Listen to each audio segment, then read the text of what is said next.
Last night I saw Ant-Man and the Wasp: Quantumania, and I've got some things to talk about. I'm not going to discuss every single thing, but I will be talking about some details, so mild spoiler warning if you don't want to know. Ant-Man and the Wasp: Quantumania is the Kickstarter for the Marvel Cinematic Universe Phase 5, where Scott, Cassie, Janet, Hope, and Hank find themselves stuck in the quantum realm trying to find their way back to their home, while along the way they run into Kang the Conqueror. If there was ever any doubt with Phase 4 having some kind of direction of where the MCU was heading, this movie I think is going to clear some of that up. Anyone who saw the first season of Loki would obviously know what was coming. This is obviously not the same version of Kang that we met the first time around, but the movie doesn't hesitate to show just how dangerous and menacing he is. The movie doesn't really waste any time getting to the quantum realm. Within the first 20 minutes, Cassie sends a signal into the quantum realm, which sucks them all down into that world. Thanks to Janet's 30 years of experience down there, she knows her way around, so they can rely on her to find their way. And we see all kinds of weird-looking creatures and landscapes that has a very Star Trek and Star Wars feel to it, as many other people have pointed out, with the Star Wars stuff at least. And Kang's stormtroopers, who look like Mysterio, that's a pretty big indicator. Cantina scenes, the city streets where we see the enemy troops walking around like the Gestapo. We may not get a whole ton of screen time with all these things, but I really like how they show just how lived in this world actually is. Even seeing a broccoli-type species. I mean, we already got used to a walking, talking tree 9 years ago, so I think the audiences are going to be okay with that, even if it's just a piece of vile weed!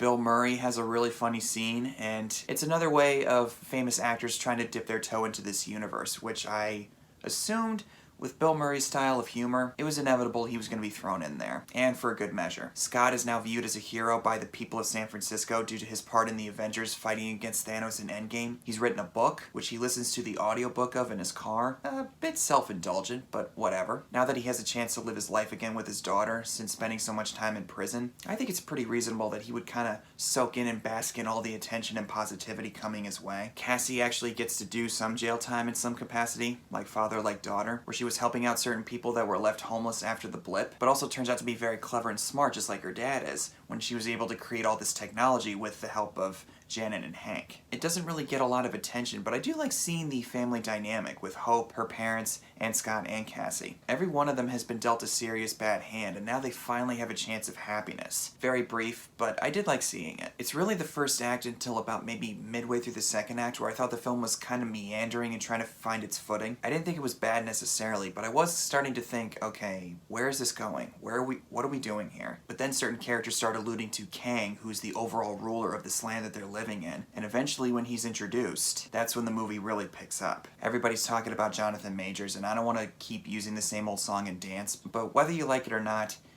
he really is the main attraction here. And similar to how he portrayed him in Loki, there were a couple times where I just went, like, what's he gonna say? He just has this way of drawing you in because of how strong he is in his convictions to wipe out certain timelines that he sees as a threat. With his powers, his abilities, his ingenuity, his cleverness, everything about this guy is scary yet riveting. I said to my one buddy who was sitting right next to me, I thought Thanos was scary.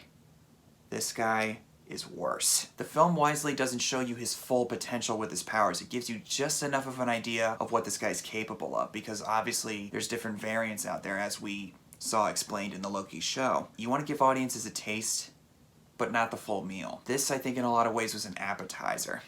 We'll probably have more of our fair share in Kang Dynasty in a couple of years, and maybe even Secret Wars. And whenever he's brought up in the quantum realm, everybody is scared of him, including Janet, who is revealed to have had a history with him. At first she's kind of hesitant to say what exactly the deal is with him, but then she explains to Hank and Hope what exactly led to the rift between the two of them. We do obviously need to have some explanation as to what exactly happened, but after a while, I think the exposition was a little too much. I feel like you need to cut down at least maybe a couple minutes off of that. As for the multiversal timeline explanation, it's nothing really that we haven't heard before. Rinse and repeat from what we saw in the previous movies like No Way Home, Multiverse of Madness, or certain shows like Loki. But not everybody's going to remember all those rules of different dimensions and whatnot, so you do have to, in a way, remind people of what exactly is going on. But still, even with this movie, I thought, okay, I get it. Also, I think the humor in this movie is very tastefully done. It's not so over-reliant as some other people have criticized the MCU before. Love and Thunder got criticized for too much humor. And while I can't necessarily disagree with that, I think other movies like Thor Ragnarok are just as guilty of that. And the Ant-Man movies in general mostly handle the humor just fine. A couple moments though, they throw in an unnecessary joke and it kills the moment. This one doesn't really do that. It's actually the right amount of doses of comedic timing, especially in a certain sequence where Scott has to obtain something for Kang in order to save his daughter. No specifics, but I'll be quiet. I'm gonna keep my mouth shut on that.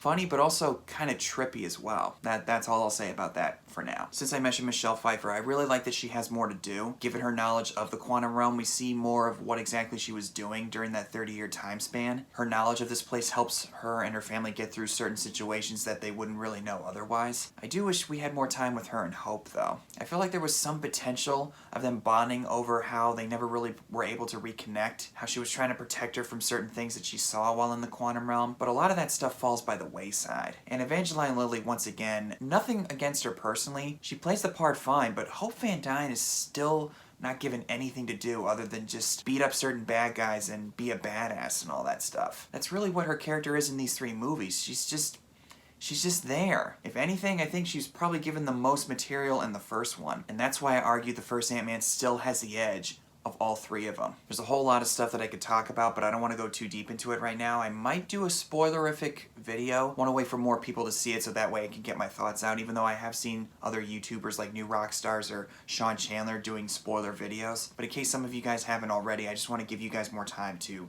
check it out. Now, actually, what they did with MODOK, no spoilers, but that was a bit surprising, what they did with him.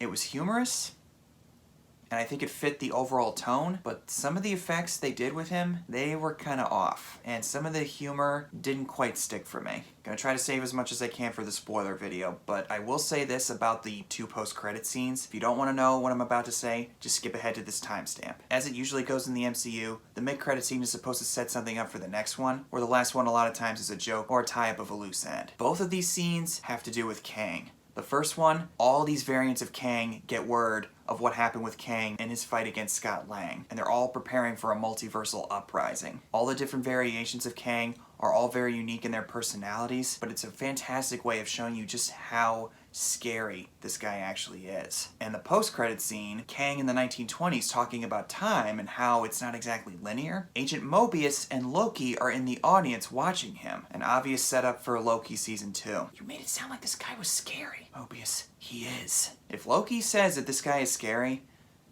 that should be a big red flag for anybody who sees this guy. I wouldn't call Ant-Man and the Wasp Quantumania a great movie necessarily. I think it's a fun movie and it does serve its purpose as a Kickstarter for Phase 5. As an Ant-Man movie though, that's kind of a gray area. I'll have to watch it again just to be sure. I don't think that this movie is as bad as some people are saying it is, but I do think it's much better than the second one, and a good step in the right direction of where the future of the MCU is going. So that's all I have to say for now about Ant-Man 3. Thank you guys again so much for watching. Comment below and tell me what your thoughts are on this movie if you've already seen it. And if you have, just keep the spoilers to a minimum as much as you can for anybody who hasn't seen it yet. Thanks again, guys, and I'll see you in the next one.